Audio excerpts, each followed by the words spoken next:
tiga. Iya, soalnya tadi habis ada yang dibegal, jadi ya. @Hana Claudia viral di media sosial karena isi kontennya yang tidak biasa atas respon maraknya aksi begal di wilayah Bandung Raya, Jawa Barat. Hana yang pulang berpergian menggunakan motor merasa khawatir akan keselamatan dirinya, membuat Hana terpaksa memesan 3 pengemudi ojek online via aplikasi. Terpaksa melakukan pemesanan 3 pengemudi ojol karena sahabatnya baru saja menjadi korban begal. Hana pulang dari wilayah Gudang Utara menuju arah Pajajaran, Kota Bandung. 2 pagi ditemenin sama kakak. Makasih ya kak.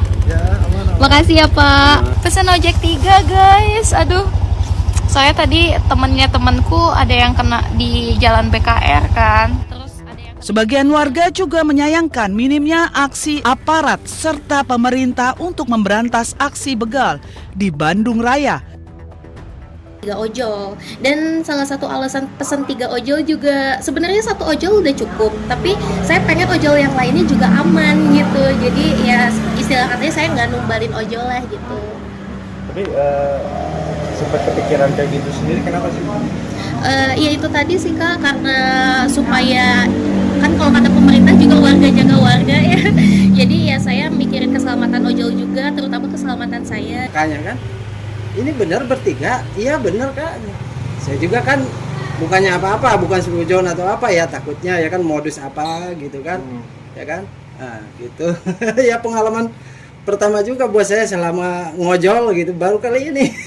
Cuma kaget ya, awalnya kaget. Kaget awalnya, duh ini gimana ya. Tapi saya dalam hati nurani kasihan juga gitu kan. Kalau misalkan minta kawal berarti urgent gitu. Masyarakat berharap aparat lebih sering untuk berpatroli di jalan raya, sementara pemerintah dapat memperbaiki penerangan jalan umum agar dapat memberikan rasa aman kepada masyarakat saat beraktivitas pada malam hari.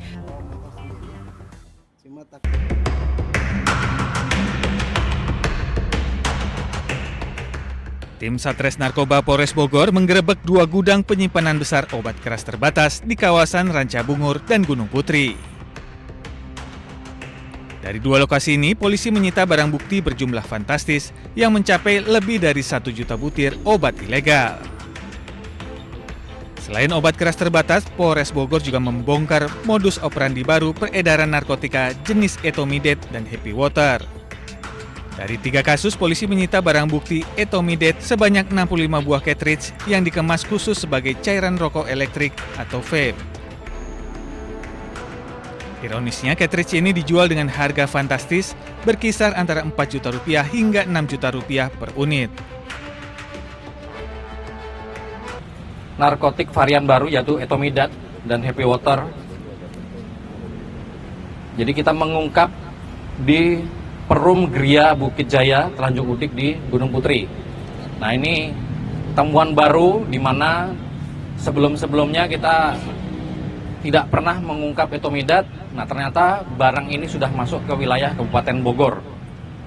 Tugas mengamankan 1 pelaku berinisial EJ dengan barang bukti 65 cartridge Etomidat dan 70 bungkus Happy Water.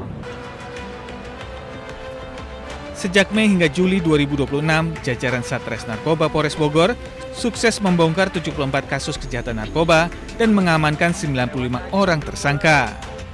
Pengungkapan ini secara tidak langsung berhasil menyelamatkan kurang lebih 258.000 jiwa generasi muda dari ancaman bahaya penyalahgunaan narkotika.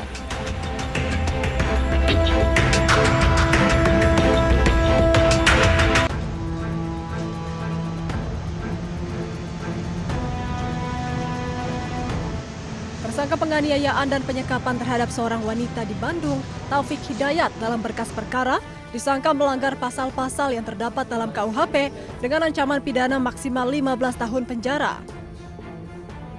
Kasih Penkum Kejati Jabar, Nur Sri Cahya Wijaya, menyatakan dari berkas tersebut jaksa peneliti akan melakukan penelitian selama 7 hari. Namun dalam waktu 3 hari, jaksa peneliti harus bersikap apakah perkara ini dinyatakan lengkap atau belum lengkap. Soal kemungkinan penambahan pasal yang diberikan tersangka, Akan diteliti apakah ada kemungkinan atau fakta lain yang terungkap. Tersangka tersebut dalam berkas perkara disangka melanggar pasal yang terdapat di KUHP, pasal 466, pasal 468, 469 dan 451 serta 446 dengan ancaman maksimal 12 tahun. Selain sangkaan pasal tersebut, ada juga disangka pasal terkait tindak pidana kekerasan seksual dengan ancaman pidana 15 tahun. Diketahui Taufik Hidayat merupakan tersangka tunggal yang melakukan penganiayaan dan penyekapan terhadap seorang perempuan di Bandung berinisial YTR. Dari Bandung, Jawa Barat, Yanuar Candika, iNews melaporkan.